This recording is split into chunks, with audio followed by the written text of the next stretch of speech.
Lorsqu'il a cité Kabila, il a cité toutes ces personnalités-là. Personne n'y croyait. Mais aujourd'hui, les factuels nous rattrapent. Non, vous ne pouvez pas partir d'un bout de phrase visiblement sorti de son contexte pour lui attribuer la responsabilité. Il faut plus solide que ça. Non, mais plus solide. Il faut plus solide comme élément. Kagame pas seulement ce que vous dites, parce que dit Jean-Pierre Bemba. Mais il faut plus d'éléments concrets. Jean-Pierre Bemba était un ancien ministre de la Défense. Il a eu à échanger avec tous ces groupes armés qui écument l'Est du pays. Les responsables de ces groupes armés. Vous comprenez? Qui ne sait pas que c'est Kabila qui est derrière tout ça et son PPRD. Et le travail qu'il a eu à faire, c'est d'échanger avec les groupes armés et non de les défaire, c'est ça. Lorsqu'il dit... Quel était son travail? Pardon? Quel était son travail en tant que ministre de la Défense? Parce qu'aujourd'hui, non, mais il y a des groupes armés qui sont acquis à la cause du Congo. Arrêtez de vous dédouaner. Vous comprenez? Arrêtez de vous dédouaner. Nous avons suffisamment d'informations qui, en remontant justement, ou qui remontent la chaîne des commandements politiques du PPRD jusqu'à M. Kabila. Quelqu'un a posé une question qui ici. Est considéré comme étant les parrains de tout ce qui se passe. Il y a l'opposant Alain Bolodjoa qui a posé la question ici. Nous ne sommes pas à mesure de défaire les Mobondo qui sont ici aux portes de Kinshasa. Nous ne sommes pas à mesure. Et on est là à pleurnicher, c'est Kabila ou Kabila. L'insécurité s'observe même aux États-Unis, messieurs les journalistes. Les États-Unis, c'est un pays criminogène. Arrêtons de trop nous plaindre ou de penser que le Rwanda avec à peine... armée moderne, où il y a tous les renseignements, il y a la police expérimentée, il y a un arsenal de guerre impressionnant. Quand on vous met devant vos responsabilités, donc, vous cherchez maintenant des justificatifs. C'est pour vous dire que dans tous les pays du monde, l'insécurité est là. Parce que les frustrations sont encore là. Ceux qui ont suivi une radio périphérique ce matin ont suivi le député d'Ouvira, Justin Bitakur, a donné 24 heures à André Mbata, secrétaire permanent de l'Union sacrée, afin de déchirer sa copie. Bon, je crois que c'est irrespectueux d'abord de tenir des propos comme ça sur la place publique. Bitakur s'est montré irrespectueux. Nous sommes partis d'une famille politique au sein de laquelle il y a des débats démocratiques qui sont observés. Vous comprenez? Si il est mécontent de l'architecture telle que présentée de l'Union sacrée, je crois que les cadres appropriés, c'est toujours l'Union sacrée. Ce n'est pas sur la place publique. Vous demandez à Mbata de retirer justement sa liste. De déchirer la copie qu'il aurait rédigée dans une salle non éclairée. Alors que cette copie a été validée par le chef de l'État. Ce qui veut, par extension, dire que vous contestez la décision du premier d'entre nous, donc le chef de l'État. Il n'a pas cité le président, il dit c'est plutôt Mbata. Non, mais c'est tout naturel. Attendez, je pose la question, c'est plutôt Mbata qui se croit être devenu vice-président de la République. Il va loin en disant que Mbata n'a jamais réuni même 500 000 personnes dans ces meetings. Non, je crois que nous devons éviter des propos irrespectueux, tout simplement. Totikala Setseko, Ndenali Puta, na wax de Maman Moseka, Mbetoko Maka légende. 3.5, 4.5, to 5.5 $, signature Yalibela et Tikali, inoubliable, avec le wax de Maman Moseka.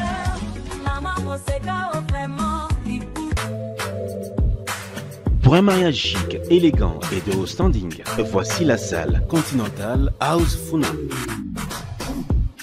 Pour toute conférence, anniversaire, mariage et d'autres cérémonies inoubliables, c'est dans notre salle de fête qui répond aux normes internationales. La magnifique salle Continental House Funa dispose d'une capacité de 500 invités et met à votre disposition la sonorisation, la décoration, bref, tout ce qu'il vous faut pour une nouvelle expérience dans la célébration de vos événements historiques. L'hôtel Continental House Funa dispose en outre d'un service et du matériel de qualité et de haut de gamme. Nous sommes sous Limité, première rue, avenue des Charpentiers, numéro 1444, référence hôpital à Chichi. Contactez-nous au plus 243 98 21 05 741 et réalisez vos rêves avec Salle Continental House Funa.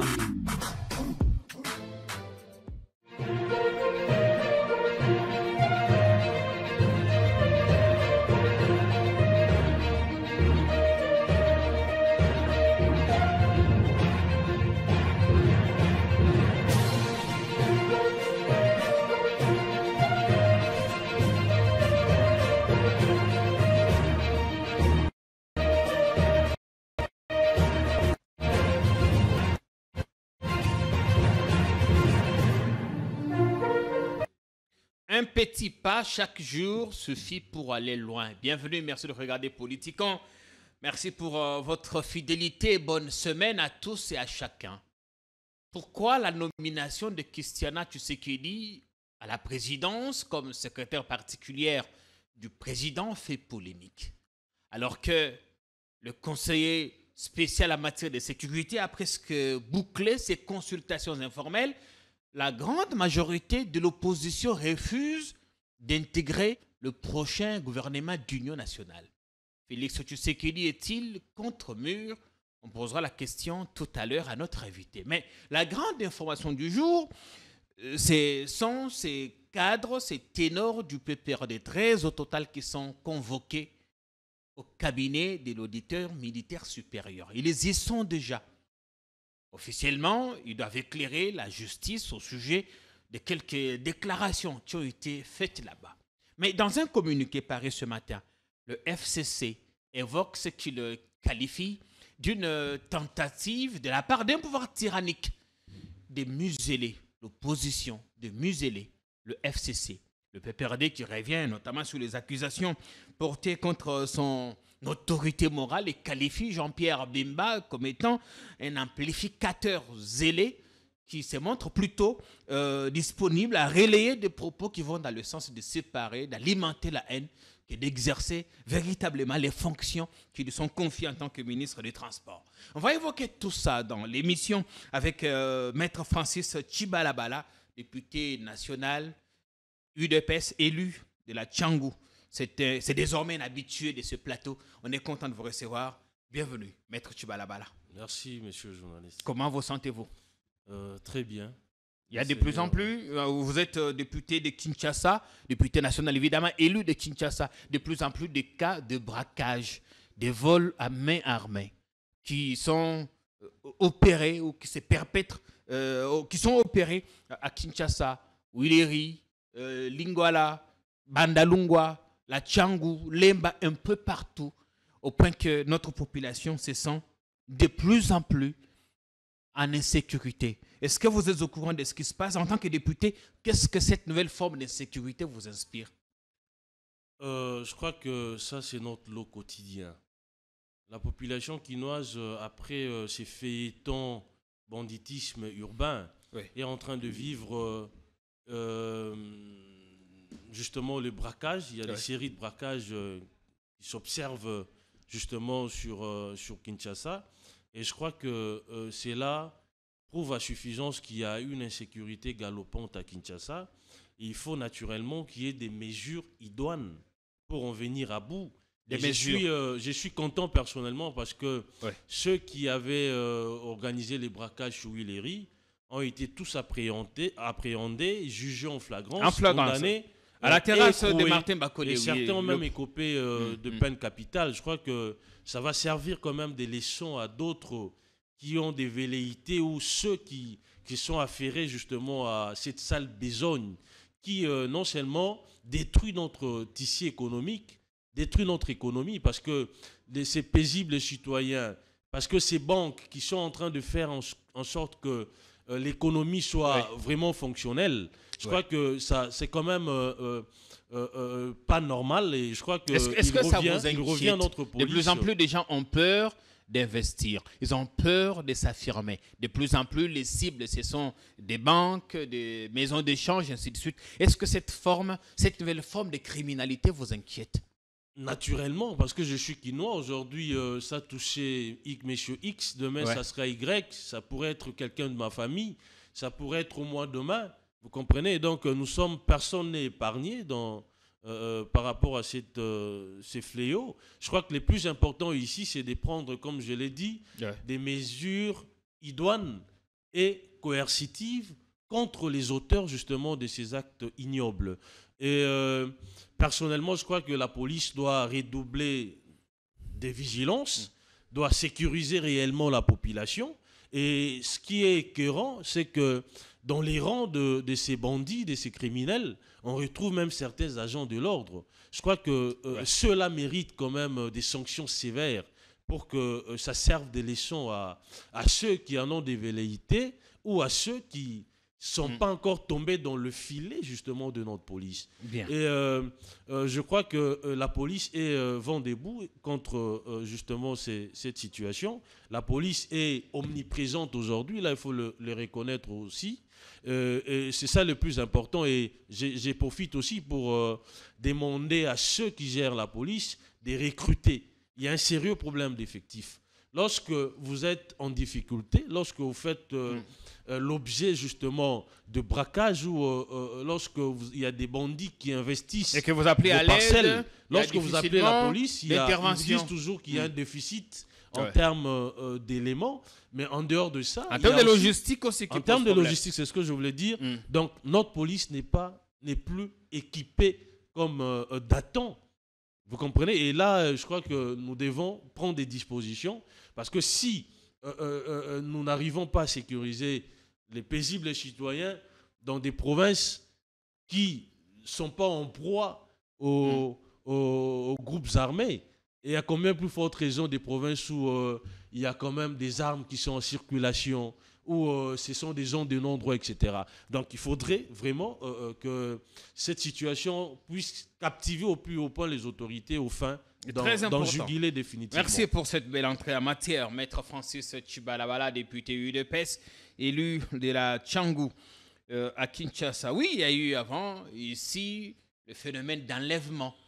Il y a maintenant le braquage à main armée au point que personne ne peut être à l'abri. Quelqu'un a même dit, en blaguant, qu'à Kinshasa, même le rat dans son trou pourri n'est pas en sécurité. On va parler politique, beaucoup de choses, on reviendra aujourd'hui. On va parler de cette situation des cadres du PPRD qui sont à ce moment à l'auditorat militaire. On reviendra également sur l'interview de Jean-Marc Abonde qui a dit beaucoup de choses sur le régime, sur le président Félix Tshisekedi, sur l'Union sacrée. L'Union sacrée qui a connu d'ailleurs une restructuration ce week-end, le présidium qui passe de 6 à 40 membres, assez éléphantesque. On va aborder tout ça, mais la dernière polémique sur Internet, c'est le coup de balai qu'il y a eu au cabinet du président Félix Tshisekedi, qui a reconduit certains membres du cabinet, permuté d'autres. Il y a notamment notre confrère qui était responsable de la presse présidentielle, qui a envoyé ambassadeur plénipotentiaire en Mauritanie. Il est remplacé par une autre personne, Eric Nindou, qui est donc en Mauritanie, et d'autres. Mais l'arrivée la plus polémique en ce moment, c'est celle de la fille du président, Christiana Tshisekedi, qui intègre le cabinet de M. son père en qualité de secrétaire particulière. Beaucoup ont émis des doutes sur ses capacités, ses compétences, même si nous, ici à Politico, nous savons qu'il a passé son stage professionnel au ministère de la Communication et Médias, où nous l'avons d'ailleurs aperçu une fois. Beaucoup de polémiques à ce sujet. C'est vrai, clientélisme et tout ça, ça va dans tous les sens. Maître Tchibalabala, vous avez la parole en une minute pour votre point de vue. Voilà, moi je crois que c'est un débat qui n'aurait même pas eu lieu si nous étions sérieux envers Pourquoi on ne l'aurait pas fait? Vous savez, quand la fille du président est nommée au cabinet de son père, pourquoi on ne devrait pas en débattre? Vous savez, le président de la République avait constitué son cabinet lors de son premier mandat. Depuis son premier mandat, il y a eu des réajustements tout au long de son premier mandat. Même en début de son deuxième mandat, il y a des gens qui ont intégré le cabinet. Oui. Mais il a décidé tout simplement de faire un autre casting, de maintenir ceux qui ont donné parce qu'on avait toujours décrié, on a toujours décrié l'entourage. On a ceux qui, dans leurs prestations, n'ont pas atteint le seuil de l'acceptable. On dit si ça ne va pas, parce que... Attendez, je vous pose la question. Ouais. On dit souvent si ça ne va pas, c'est parce que le président est mal entouré. Et aux premières loges, on pointe du doigt accusateur son cabinet. Voilà. C'est là que je suis en train de dire que le président, voulant faire un nouveau casting, a fait le choix de ceux qui constituent actuellement son cabinet, et parmi lesquels il y a sa fille. Vous comprenez? Il n'y a aucune disposition légale qui interdit au président de la République d'avoir pour membre de cabinet son enfant, son épouse, etc. Vous comprenez? Il n'y a rien de nouveau sous le soleil, comme dit la Bible. Donc, sous d'autres cieux, nous avons vécu ce genre de choses. On a vu tout récemment d'ailleurs les fils de Trump, qui est pratiquement, c'est vrai qu'officiellement, il ne fait pas partie du gouvernement, mais c'est quelqu'un qui est parmi les décideurs. il est parfois consulté sur des matières un peu importantes. Son fils, d'ailleurs, il est très jeune. Et donc, je crois que cette vague de réprobation n'a pas sa raison d'être. N'a pas Sa raison d'être pour occuper les fonctions au sein de l'État ou dans les cabinets, etc. Il faut, premièrement, avoir un background, il faut avoir un parchemin, il faut être des bonnes probités morales. Et ces 3 conditions se retrouvent en elle. Donc, je ne vois pas pourquoi sa nomination susciterait justement des remous au sein de notre société. Donc, nous devons ici considérer qu'elle est congolaise, elle a des compétences pour occuper ces postes. Attendons-la au tournant au lieu de mettre des a priori. Il y a quand même des Tshisekedi dans la cour du président, l'un qui s'occupe de la sécurité interne, Christiana, peut-être d'autres. Pour l'instant, nous leur souhaitons plutôt bonne chance. Et on avait assez critiqué l'ancien cabinet. On reviendra, on espère que les mêmes erreurs ne vont plus se reproduire. Maître Tchibalabala. Ouais. Bien. Alors, l'autre casting, l'autre réaménagement qu'il y a eu ce week-end, là, c'est au niveau de l'Union sacrée. Et ça fait polémique dans tous les sens et chacun y apporte son grain de sel. Le présidium est passé de 6 membres à 40. 40, assez éléphantesque pour diriger un groupe. Certains disent, ça n'a pas marché quand on était à 6. Rien n'est prouve que ça marcherait à 40. Vous avez la parole, Maître Tchibalabala. Merci, monsieur le journaliste. D'emblée, je souhaiterais rappeler à l'opinion nationale comme internationale que nous ne sommes pas dans le même contexte. Les présidiums à 6, c'était des gens qui avaient accepté d'accompagner les chefs de l'État lors de son premier mandat. Mais là, nous sommes au second mandat du président de la République. Oui. Il y a eu d'autres personnalités politiques, il y a eu d'autres partis politiques qui s'étaient alliés au président de la République, qui l'ont accompagné lors des élections. C'est dans l'ordre de choses qu'ils puissent aussi se retrouver au sein du présidium. Pourquoi ne pas confier cette mission à une seule personne pour diriger, par exemple, la conférence des présidents? L'opinion doit retenir que tout dépend de la sémantique.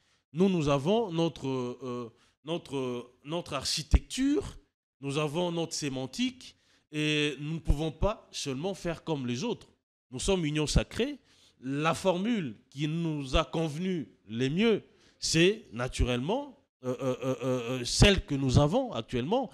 Nous avons un présidium constitué de 40 personnes, 40 personnalités, mais au-dessus duquel nous avons le chef de l'État. C'est lui, naturellement, qui préside cette grande famille Union Sacrée. Est-ce qu'en mettant 40 personnes, le président voudrait éviter des querelles, voudrait évite la crise de leadership, évite de désigner une personne qui ne serait pas assez entendue, assez écoutée?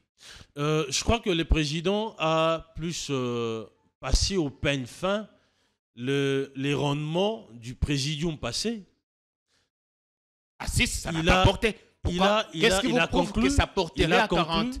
Il a conclu qu'il faut mettre du turbo dans leur travail. Et pour ce faire, on devait élargir les présidiums. Comme je vous ai dit d'entrée des jeux, nous ne sommes pas dans le même contexte. Il fallait quand même que ceux qui étaient en marge justement du présidium puissent aussi faire partie du présidium et aussi apporter un peu du tonus à l'action justement de l'Union sacrée, ou aux actions de l'Union sacrée. Je vous rappelle qu'à un moment donné, l'Union sacrée était devenue nonchalante. L'Union sacrée était devenue taiseuse quasiment sur des questions d'importance capitale. Et face justement à... Le présidium à 6 avait démérité, c'est ce que vous essayez de dire. Je ne le dis pas parce que ces présidiums nous a conduits jusqu'aux élections, oui, et auxquels les chefs de l'État les avaient emportés haut la main, quasiment. C'était un triomphe. C'est ce que vous dites, c'est ce que nous comprenez? ne dira pas l'opposant Katumbi. Oui, allez-y. Et moi, personnellement, je me dis, le président veut tout simplement dissiper tout ce qu'il y a comme incompréhension, malentendu, frustration, justement, etc. en voulant régler un problème. Parce que au sein de l'Union sacrée, il y a beaucoup de leaders. Certains ne voudraient pas être des leaders de seconde zone, être dirigés par ceux qu'eux considèrent comme étant égal ou égaux. Mais si on va dans ce sens qu'on n'est pas sorti, on n'est pas au bout du tunnel. Parce que, acceptez que je vous relance, parce que les frustrations sont encore là.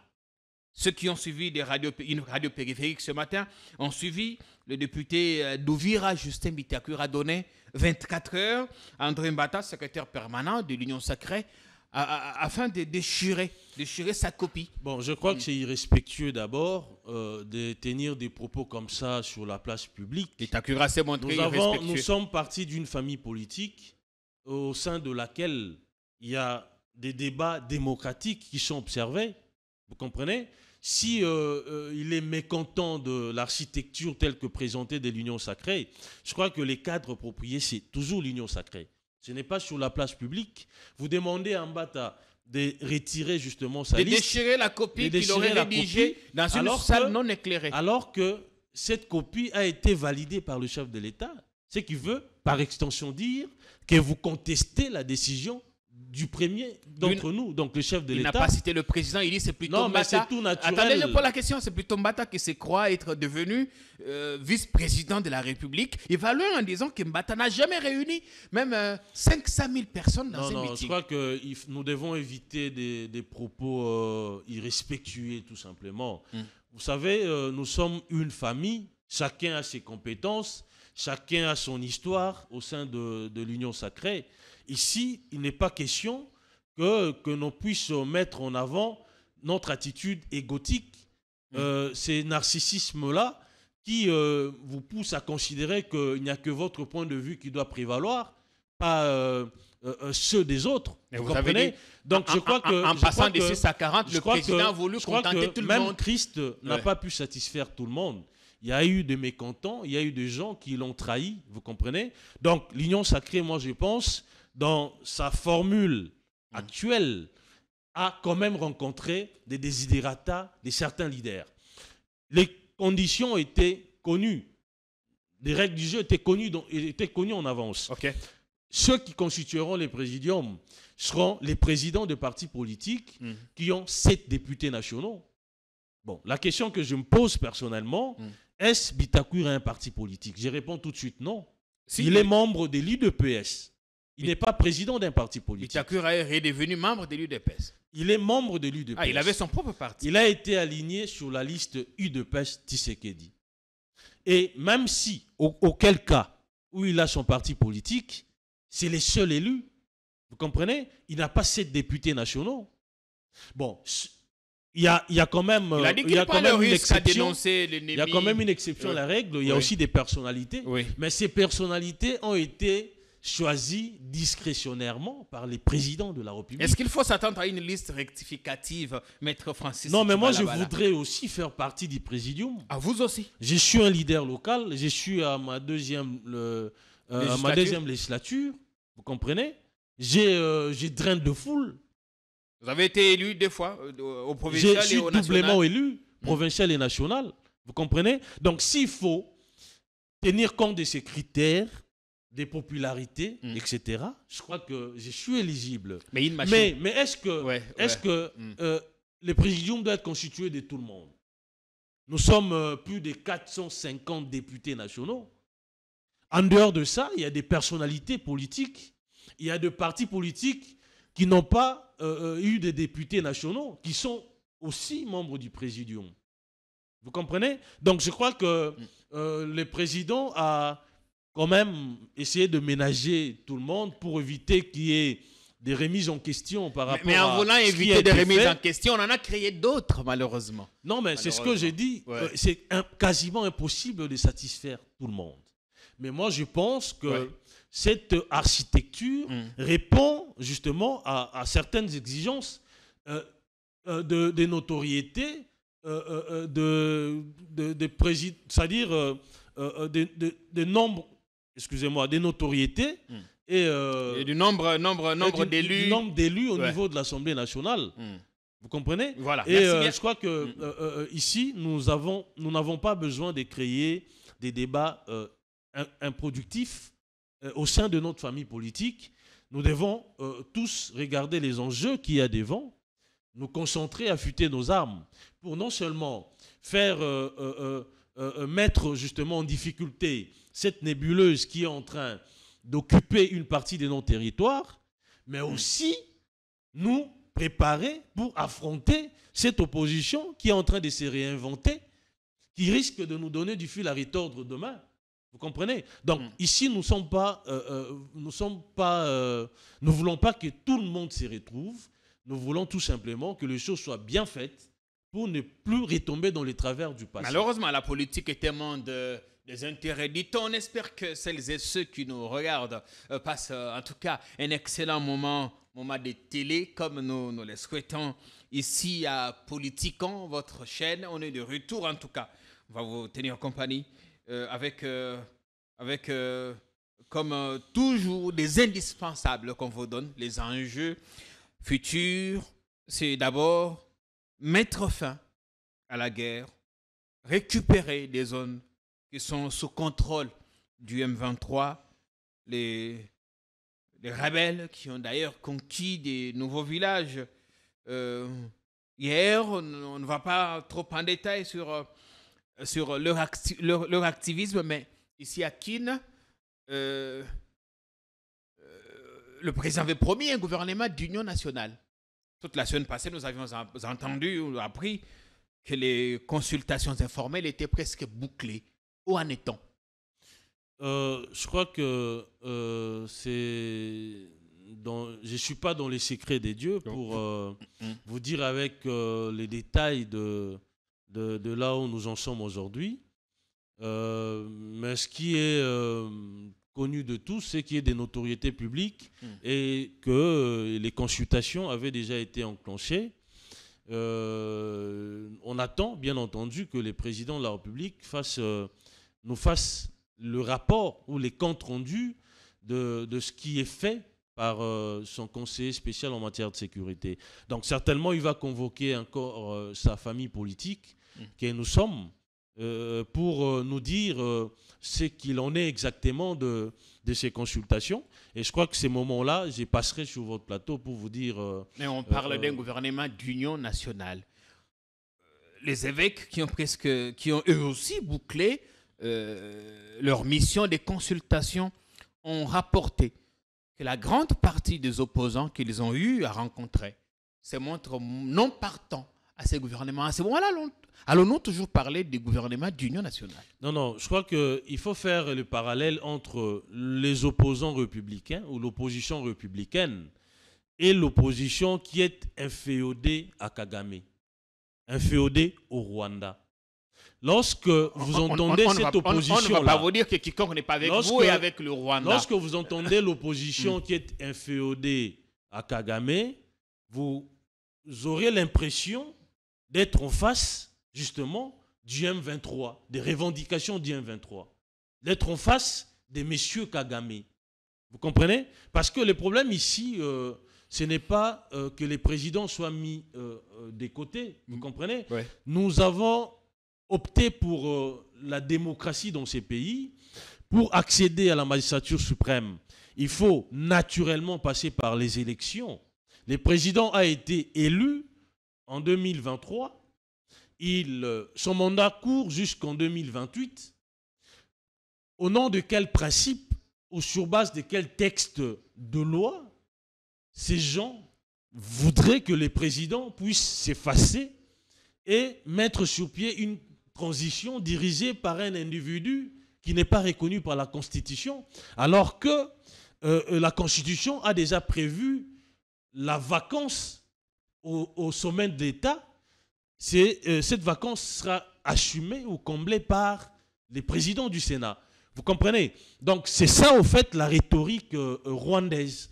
Il y a une autre opposition, bien entendu, qui s'est allié au chef de l'État pour, premièrement, régler le problème de l'Est. C'est là qui a longtemps duré. On l'a toujours accusé, on dit toujours qu'elle est à la solde du pouvoir. Je crois qu'elle est républicaine. Au regard de ses prises de position, beaucoup pensent qu'ils ont déjà traversé depuis longtemps. Elle est républicaine. Moi, je préfère encore cette opposition-là. On est républicain. Celle qui est en train de prolonger justement les motivations rwandaises. On est républicain quand on dit oui à ce que vous voulez et on devient rebelle. Non, mais je vous rappelle un article publié par Jeune Afrique avec pour titre Tshisekedi, messieurs, non. Le Sphinx qui disait non à tout.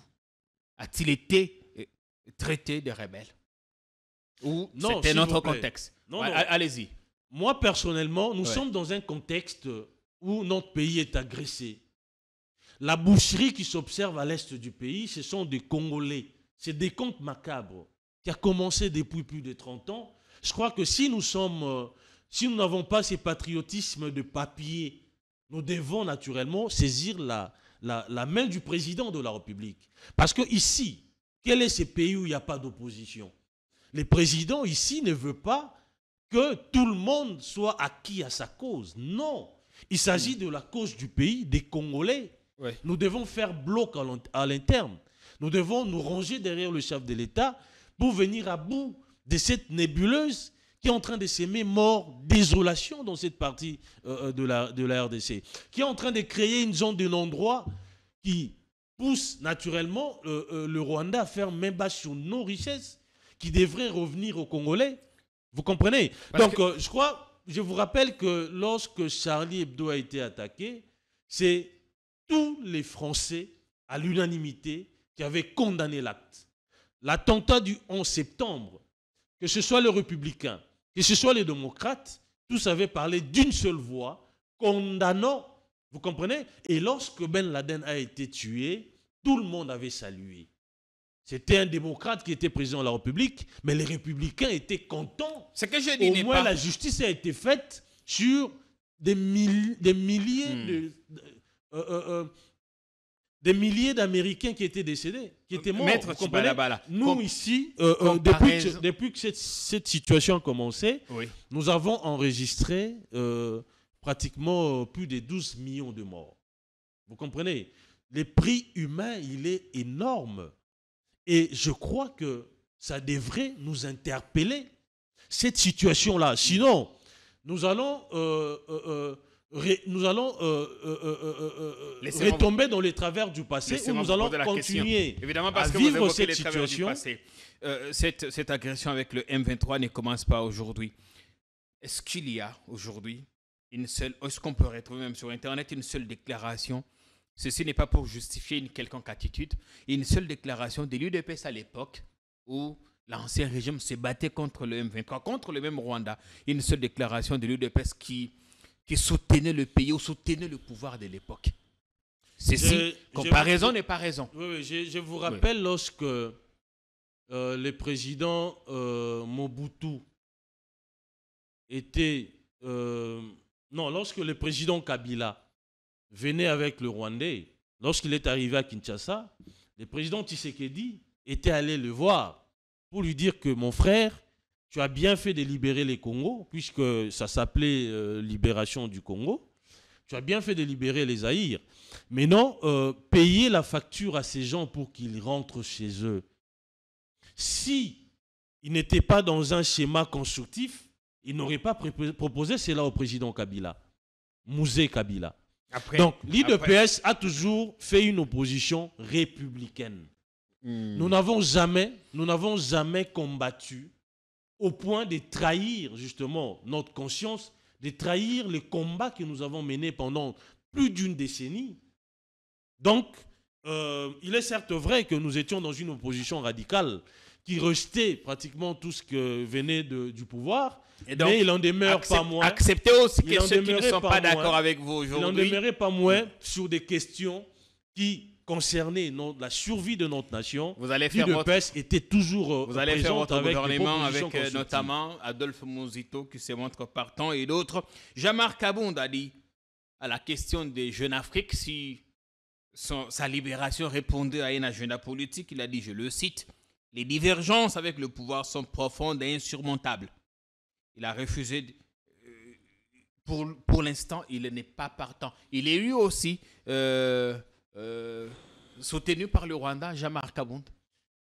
Vous savez, M. Jean-Pierre, personnellement, malheureusement, nous sommes dans un pays où la quasi-majorité de la population est amnésique.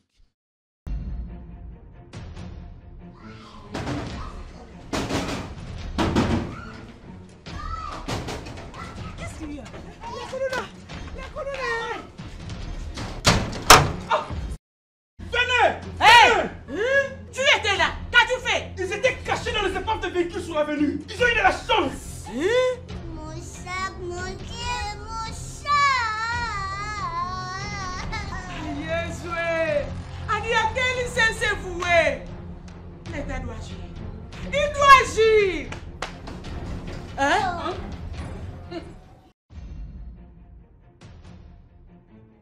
Bonjour à tous. Bonjour. Bamabere, oye. Oye. Bana quartier, oye. Oye. Comme je vous l'avais annoncé, ouvrons nos oreilles, écoutons, c'est pour notre intérêt. Chers amis, donnons la chance à l'écoute. Car à cet allure, Tukuboumana. Mbotenabiso. Bonjour à tous. Alors, si nous sommes réunis aujourd'hui, c'est dans le cadre du comité provincial et local de sécurité, CPS et CLS. Et l'État seul ne peut rien. C'est-à-dire, tout le monde doit participer et contribuer à la lutte contre l'insécurité. Mais ça, c'est l'affaire de l'État, ce n'est pas à nous de le faire.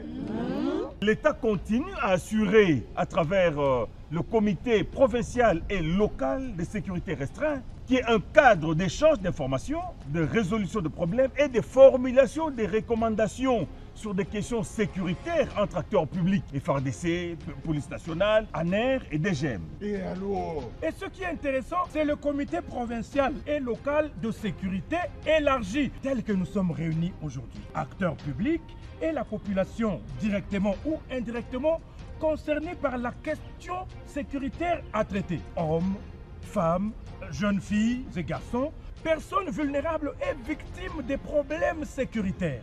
Donc, désormais, il faut alerter.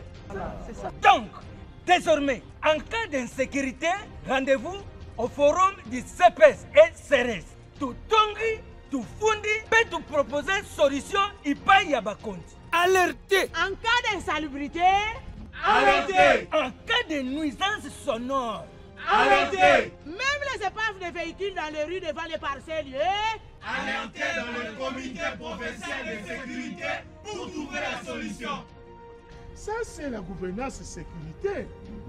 Et seulement dans nous, bien encore. Et voilà, vous êtes là pour appuyer l'autorité provinciale et locale dans la gestion de l'ordre public qui comprend la sécurité, la tranquillité et la salubrité publique. Et l'État mettra les moyens. Et tout ça, c'est pour assurer la sécurité humaine. Et c'est grâce au dynamisme du vice-premier ministre, ministre de l'Intérieur, Sécurité, Décentralisation et Affaires coutumières. Et c'est dans le cadre du deuxième pilier de l'action du gouvernement. Protéger le territoire national et sécuriser les personnes et leurs biens. Bon, moi je commence. La sécurité dans nos milieux, c'est mon affaire, c'est ton affaire et c'est l'affaire de tous. C'est quand même écœurant. Les gens oublient très vite. Vous savez, lorsqu'il y a des remises en question idéologiques ou des remises en question sur la gouvernance, qu'est-ce que l'on fait? Vous qui considériez que les choses n'allaient pas comme telles que vous les souhaitiez, vous devriez naturellement démissionner. Est-ce que vous avez souvenance d'une quelconque démission de M. Kabound? Il occupait les postes du premier vice-président. Il a été contraint à démissionner. Vous comprenez? Et il a travaillé avec le pouvoir. Ce n'est pas parce que vous avez commis des infractions de droit commun que vous devez être à l'abri de la justice. Vous devez être sur orbite. Non. Il a violé les lois de la République. Il a été appréhendé. Il a dit qu'il a été illégalement arrêté il a dit aux autorités qu'il sera libéré sans condition. Non, il n'a pas été légalement arrêté. Il a été jugé, condamné, vous comprenez. Après, il a exercé d'autres voies de recours qui ont fait qu'il soit remis en liberté, vous comprenez. Je crois que cela prouve à suffisance que notre justice n'est pas inféodée au pouvoir, comme d'aucuns les pensaient. Quand il dit que le pays sombre dans la violence. Et vous savez, Jean-Marc Abound, pour moi, ce n'est pas un modèle de gestionnaire. Jean-Marc Abound, je commence par l'UDPS, il a été président ad interim du parti. Mais posez la question à Jean-Marc Abound, où sont partis les frais de carte de membres? Les cotisations des cadres du parti, occupant des postes au cabinet du président de la République, qui étaient des députés nationaux, provinciaux, etc. Cet argent a servi à quoi?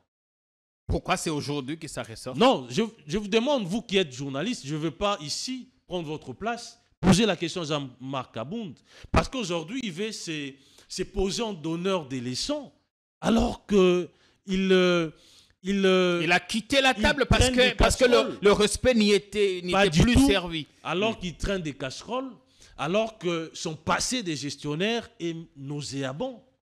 Vous comprenez? Donc ici, ce n'est pas parce qu'on vous a arrêté pour une infraction de droit commun que vous vous positionnez maintenant dans l'opposition. Encore une fois. Et une opposition radicale. Je rappelle ce qu'il a dit lui-même. J'ai refusé toute collaboration avec une justice aux ordres. Ils m'ont arrêté illégalement. J'avais demandé qu'il me libère sans condition, ce qui a été fait. Mais maintenant, sur votre gestion, il dit que c'est une gestion clientéliste, un mépris de tout ce qui est état des droits. Je crois que j'ai l'impression qu'il parle de lui-même, personnellement. Et je suis tombé des nues lorsque j'ai entendu cela sortir de la bouche de M. Kabound. Il a géré le parti. Il s'est révélé par la suite qu'il y a eu une gestion chaotique du parti. Les postes qui revenaient à l'UDPS ont été monnayés par M. Kabound. Aujourd'hui, j'ai suivi l'honorable Kabouya indexer nos mandataires qui étaient aux côtés du chef de l'État, disant qu'ils n'ont pas rendu service au président de la République. Mais qui les avait envoyés là-bas? C'est M. Kabound et M. Kabouya aussi. Dans une certaine mesure, ils ont envoyé des gens qui n'avaient pas l'ADN du parti, qui ne renfermaient pas des valeurs pour lesquelles nous nous sommes battus depuis toutes ces années dans l'UDPS. Vous comprenez? En allant là-bas, ils sont allés se compromettre. Aujourd'hui, ne revenez pas pour se dédouaner. Vous, il dit qu'il n'y a plus de valeurs chez vous. Envoyé. Entre vous et lui, les divergences sont profondes. Non, je crois que c'est un problème de positionnement. Il avait tout simplement des ambitions démesurées, vous comprenez? Ce n'est pas légitime. Il voulait, oui, c'est son droit le plus subjectif, il voulait devenir président de la République, vous comprenez? D'ailleurs, il a déjà annoncé qu'il sera candidat président de la République, mais personnellement, je ne sais pas comment deviendrait-il président de la République alors qu'il traîne des casseroles, alors que sa gestion prouve à suffisance qu'il est un très mauvais gestionnaire. Il dit, votre propre gestion est clientéliste. Avec vous, le pays sombre dans la violence. 80% de nos concitoyens vivent dans la pauvreté. Et pour clôturer le tout, il dit, la situation qu'on a aujourd'hui est la résultante de la tentative de hold-up que vous avez voulu opérer. C'est tout ce qui a précipité le pays dans le chaos d'aujourd'hui. Quel hold-up? Hold-up électoral, hold-up sur... L'histoire de révision révision au changement de la Constitution. Non, mais écoutez messieurs les journalistes. Je rappelle à monsieur Kabound, en 2011, Kabila avait retoqué certaines dispositions constitutionnelles. Il est de bonne loi que les présidents de la République, qui est mieux informé que quiconque, puissent, bien entendu, faire une telle proposition.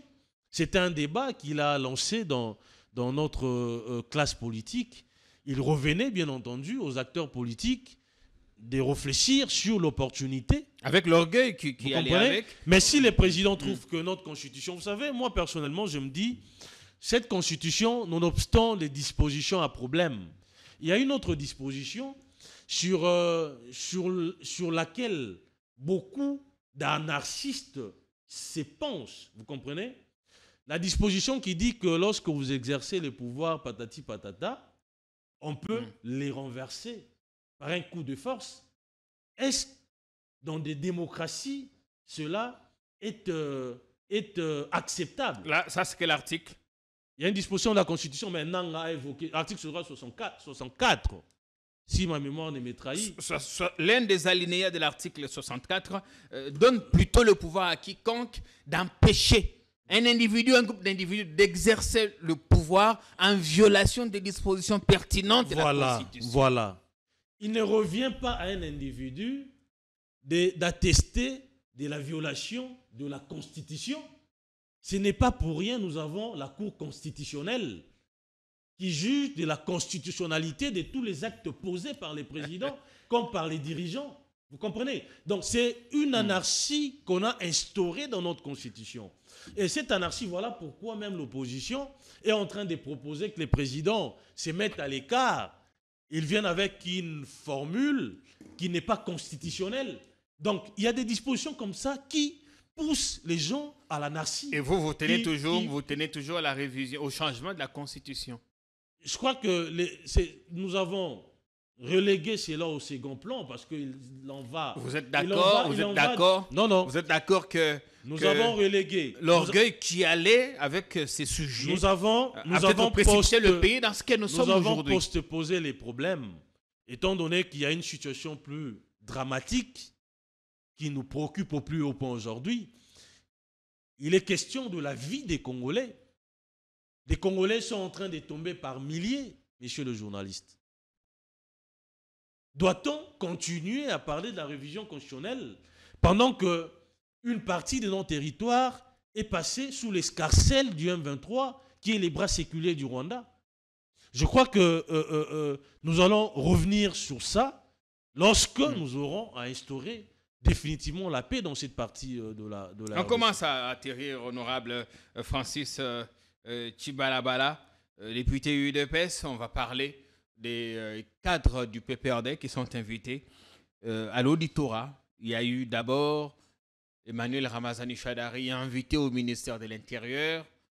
Ça s'est bien passé là-bas d'après ce qu'on a appris. Et là, d'autres cadres sont invités, Shadari lui-même y compris.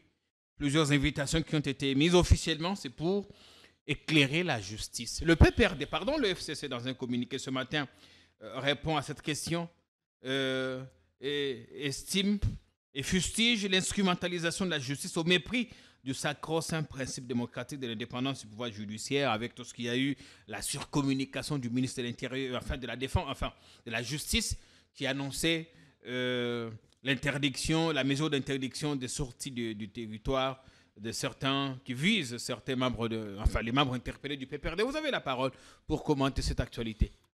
Messieurs les journalistes, au jour d'aujourd'hui, nous avons l'impression que le PPRD est devenu une nébuleuse. Que le PPRD est devenu un mouvement ésotérique qu'on n'arrive plus à comprendre. Qu'est-ce qu'il fait que vous ne comprenez pas? Une certaine ambivalence a élu domicile au sein du PPRD. Personnellement, je me dis, est-ce toujours un mouvement politique, un parti politique, ou il s'est mué à un mouvement politico-militaire, ou encore il est devenu un mouvement militaire? C'est tous ces questionnements qui restent sans réponse. Lorsque nous suivons des déclarations à l'emporte-pièce, des déclarations incendiaires, des déclarations qui jettent de l'huile sur le feu, venant des hauts cadres du PPRD, il y a de quoi se poser mille et une questions. Est-ce qu'ils font pire que l'UDPS à l'époque? Et notre justice, pour besoin d'éclairage tout simplement, les a invités. Je crois que ça fait partie aussi d'un devoir d'un citoyen, d'un devoir républicain. Lorsque la justice a besoin de vous entendre sur des questions précises, je crois qu'en bon citoyen, Vous n'avez pas besoin de monter sur le toit, crier à l'acharnement, crier à la dictature. Allez-y, apportez vos éléments de réponse. Ils ont promis de collaborer, de coopérer avec la justice. Je crois que ils sont d'ailleurs en ce moment au parquet. Mais dans un communiqué, ils disent ceci. Ils ne doivent pas. Laissez-moi lire un extrait du communiqué du FCC. Ils disent « Ces invitations interviennent dans un contexte marqué par la multiplication depuis quelque temps des accusations infondées et des allégations mensongères de soutien à la déstabilisation du pays dont est victime son autorité morale, M. Joseph Kabila. Cette campagne ignoble a été lancée par le chef de l'État lui-même et a trouvé depuis un amplificateur zélé en la personne de Jean-Pierre Bemba, visiblement plus doué dans le rôle de chantre de la haine et des propagandes du roi Soleil et de son régime qui pour les nobles responsabilités des ministres des Transports ou de la Défense nationale. Messieurs les journalistes, c'est un secret des polichinelles. Que M. Kabila, c'est lui, les parrains, c'est lui les responsables de l'AFC de Corneille Nangaa. Le dire est une chose, il faut plutôt le démontrer. Cela a été corroboré par sa première sortie médiatique. Qu'est-ce qu'il a dit qui prouve? L'ancien président Kabila a fait une légitimation du M23, a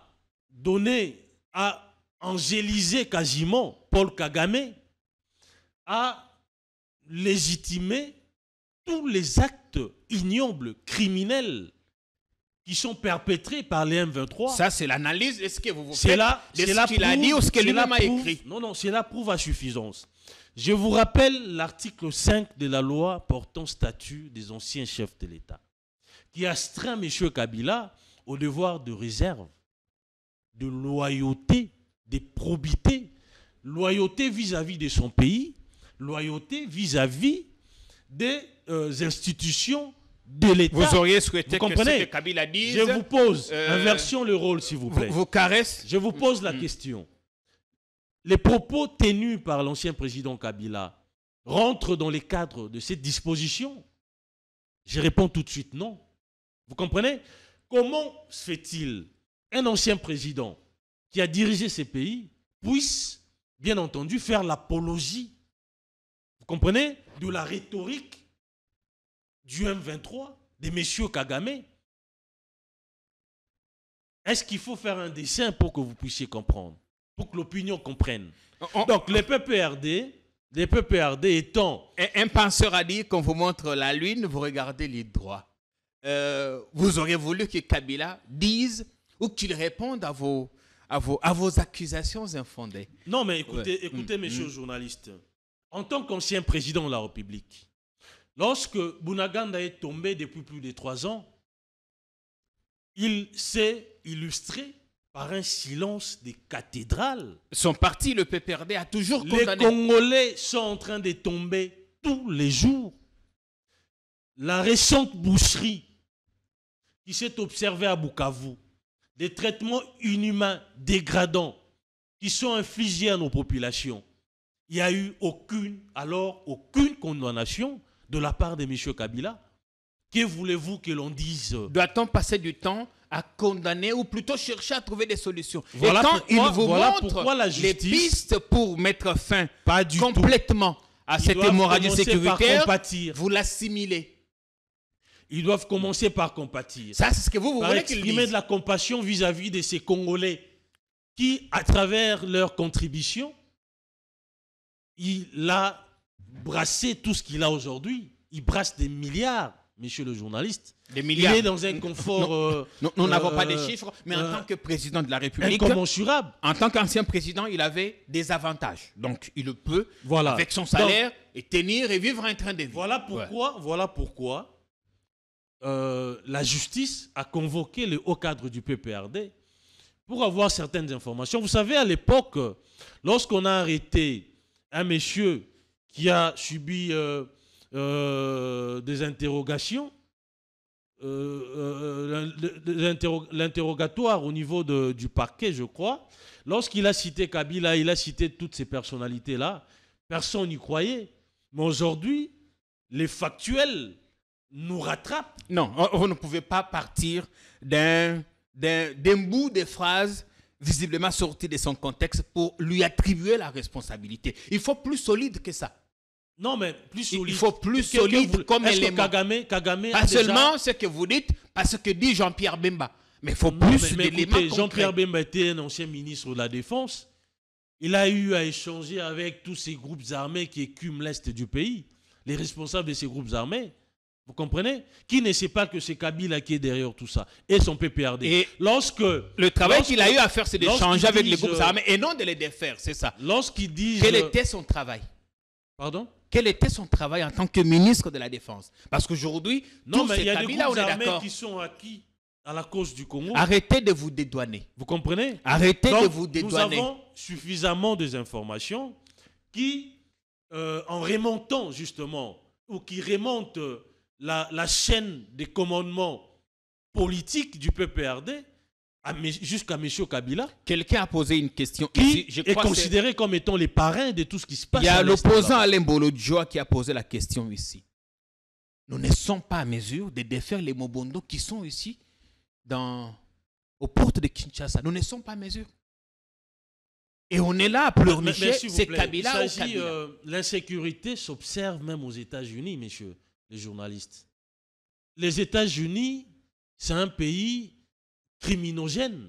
Arrêtons de trop nous plaindre ou de penser que le Rwanda avec à peine... Où il y a une armée moderne, où il y a tous les renseignements, il y a la police expérimentée, il y a un arsenal de guerre impressionnant. Quand on vous met devant vos responsabilités, donc, vous cherchez maintenant des justificatifs. C'est pour vous dire que dans tous les pays du monde, l'insécurité est là.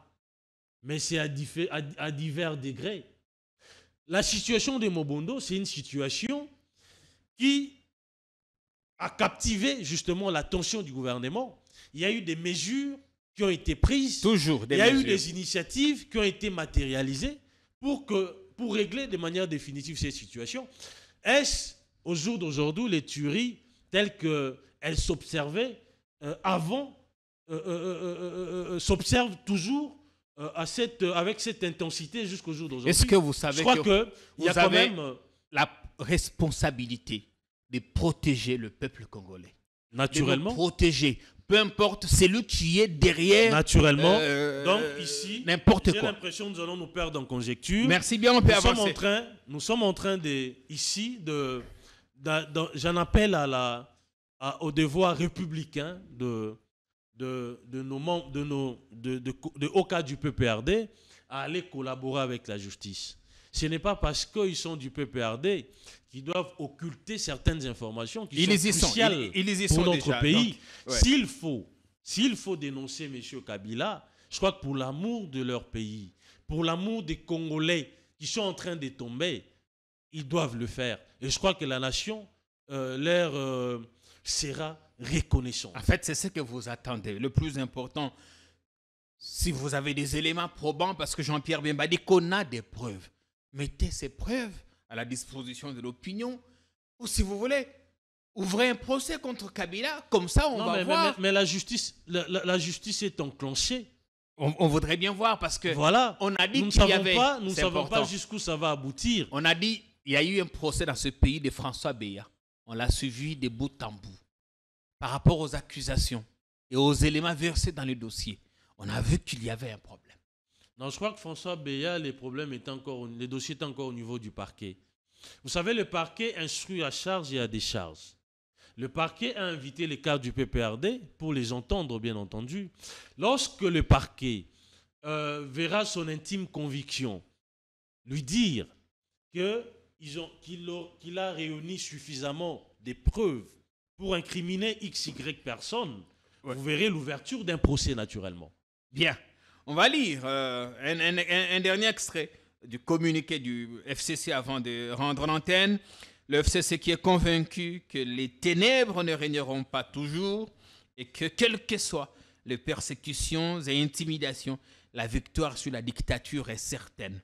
Il appelle donc ses membres répartis aux quatre coins du pays à ne pas céder aux provocations de ce pouvoir finissant, à garder leur calme, à être solidaires les uns des autres, à demeurer à jamais unis derrière l'autorité morale et à émuler l'amour de ce dernier pour notre pays ainsi que pour notre peuple dans sa grande diversité.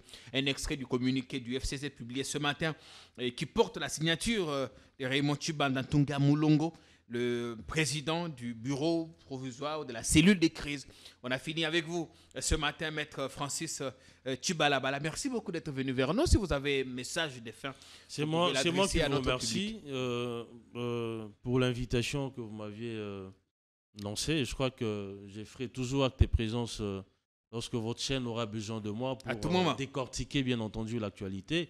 Et personnellement, je profite de ces temps d'antenne pour dire merci à mes électeurs pour leur soutien inconditionnel sur ma modeste personne.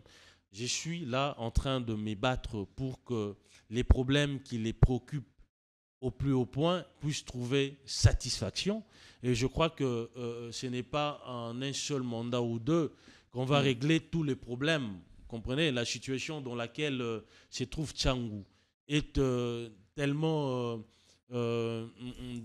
très au fond du précipice. Donc on ne peut pas aujourd'hui considérer que par notre action tout sera réglé, mais nous avons déjà commencé. Il y a la route Matankoumou qui est en train d'être construite, il y a des cabines, des transformateurs du courant qui sont en train d'être placés, il y a d'autres avenues d'ailleurs dans les jours qui viennent qui seront aussi construites. Nous sommes en train de plaider pour la réhabilitation des écoles officielles dans les districts de la Tchangou. Il y a le problème d'insécurité d'ailleurs qui est en train d'être résolu parce que, hormis quelques poches d'insécurité, mais sur le plan global, il y a quand même une amélioration de la sécurité. Et donc, je suis là, leur porte-voix. Et en même temps, je demande à mes compatriotes, parce que dans les jours qui viennent, je vais lancer une grande activité invitant les jeunes à adhérer massivement dans l'armée. Vous comprenez, messieurs les journalistes, il est inconcevable qu'un pays qui a plus de 100 millions de Congolais, qui n'a qu'un effectif de 200 000 militaires, je crois que c'est une goutte d'eau dans l'eau. La Russie a quasiment 150 millions, mais a un effectif de militaires de plus de pratiquement des millions. Les États-Unis, qui a 45 millions, l'effectif, c'est presque des millions. Vous comprenez? Donc, il faut que les jeunes adhèrent dans notre armée pour non seulement protéger l'intégrité territoriale, mais aussi faire en sorte que les États voisins puissent nous respecter, parce que nous aurons, dans les années peut-être qui viennent, une armée redoutable, une armée professionnelle, une armée équipée, suffisamment équipée, une armée dissuasive. Merci bien. Merci à vous d'être venu. Nos portes vous restent grandement ouvertes. Merci au public, merci pour le temps que vous avez pris à nous regarder, on espère bien avec délectation. On se retrouve ce soir pour un autre entretien sur notre chaîne, en attendant les images qui nous viendront de l'auditorat militaire, où nous avons d'ailleurs posté nos caméras. À très vite, ne nous quittez pas, salut.